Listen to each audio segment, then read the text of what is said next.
বিভিন্ন গাছগুলো রয়েছে, পুরনো গাছ রাস্তার পাশে, সেই গাছের মধ্যেই ইতিমধ্যেই আমাদের বিভিন্ন চিত্র প্রদর্শনী আমাদের শিল্পীরা তাদের হাতের কাজে তারা ইতিমধ্যেই তুলে ধরেছে। বহুল প্রচারিত এই সংবাদপত্রে সেগুলো ইতিমধ্যেই প্রকাশিত হয়েছে। আচ্ছা, আরেকটা প্রশ্ন, যে আমরা বিশ্বস্ত জানতে পারলাম যে জনতা হলের যে মঞ্চটা হতো সেই দক্ষিণ মঞ্চে এবার নাকি নতুন করে চিন্তা ভাবনা করে আপনার প্রদর্শনীতে একটা মঞ্চ বানাচ্ছেন। দেখুন, আমাদের বিষয় হচ্ছে আমরা প্রতি বছরই একটা এক্সপেরিমেন্টালের উপর থাকি যে কোথায় আমাদের একটু পরিবর্তন করতে হবে। আমরা দেখেছি অতীতে জনতা হলে আমাদের একটা মঞ্চ হতো, কিন্তু জনতা হলের মঞ্চটা হচ্ছে একদমই আমাদের মূল মঞ্চের উল্টো দিকে। একজন মূল মঞ্চের দিকে মানুষের আকর্ষণ থাকতো, হলের মধ্যে কি হচ্ছে মানুষ জানতে পারতেন না। সেখানে শিল্পীরা গান করছেন, হয়তো 50 জন অডিয়েন্স করছে। সেই জন্য আমরা চিন্তা ভাবনা করেছি দক্ষিণ মঞ্চে, যেখানে আমাদের নাটকের মঞ্চটা হতো, সেখানে আমরা একটা ওপেন মঞ্চ করছি।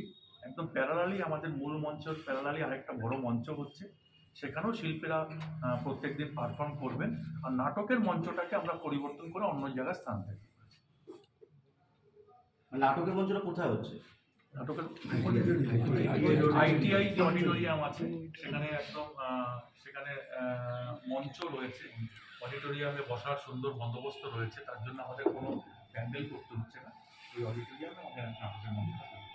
লোকোৎসব এবছর কেউ উদ্বোধন করবে? লোকোৎসব এবছর আমাদের উদ্বোধন করছেন কল্পনা চিত্রকর, জাতীয় পুরস্কারপ্রাপ্ত পড়শি। আরেকটা প্রশ্ন, যে প্রদর্শনী স্বাস্থ্য প্রাঙ্গণ যেটা রয়েছে প্রদর্শনী এক্সিট পয়েন্টে, ওখানে বিভিন্ন প্রান্ত থেকে মানুষজন আসেন, বিশেষ করে গরিব মানুষরা, অত্যন্ত গরিব মানুষরা পাঁপড় বিক্রি করেন। সেখানে একটা আগুন জ্বালিয়ে পাঁপড় বিক্রি করেন, সেখানে কি ফায়ারের কোনো বিষয় কি চিন্তা ভাবনা করেছেন? আমরা এবার সিদ্ধান্ত নিয়েছি এই যে আমাদের এক্সিট যে রাস্তাটা রয়েছে, রাস্তার পাশে আমরা অনেক সময় অনেককে বসতে দিতাম, কিন্তু এবছর আমরা ওখানটায় কাউকে আমরা বসার জন্য দিচ্ছি না, তাদেরকে আমরা অন্য জায়গায় স্থান দেব। আরেকটা প্রশ্ন লাস্ট, গত 2 বছর তো সবলা মেলা আসেনি, এবারে নতুন করে সংযোজন হচ্ছে সবলা মেলা। তা আপনাদের কেমন লাগছে এই মেলাটা আসবার জন্য? দেখুন, সবলা মেলা আসা মানে আমাদের যে মেলাটা আরো একটা আমাদের পরিপূর্ণতা পেল। সেটা হচ্ছে যে এই মেলার একটা মূল উদ্দেশ্য শুধুমাত্র কিন্তু আনন্দ নেওয়া নয়। এই মেলাটার উদ্দেশ্য হচ্ছে মানুষের অর্থনৈতিক যে কাঠামো সেটাকে আরেকটু সমৃদ্ধ করা। তা এখানে সবলা মেলা হওয়া মানে 60টা স্টল হবে। এই 60টা স্টলে বিভিন্ন প্রান্ত থেকে আমাদের যারা সেলফ হেল্প গ্রুপের মায়েরা বোনেরা রয়েছে তাদের হাতের কাজ নিয়ে তারা এখানে আসবেন, এখানে তারা বিক্রি করবেন, 2 পয়সা উপার্জন করবেন। স্বাভাবিক কারণে এই মেলাটা পরিপূর্ণ হলো সবলা মেলা। আচ্ছা, আমাদের মহিলাদের সুরক্ষার জন্য কি কি থাকছে? মহিলাদের সুরক্ষার জন্য সব রকম বন্দোবস্ত আছে, আমাদের সিকিউরিটির সমস্ত ব্যবস্থা রয়েছে, এক্সট্রা পুলিশ ফোর্স থাকবে, হোল নাইট আমাদের গার্ডের ব্যবস্থা আছে।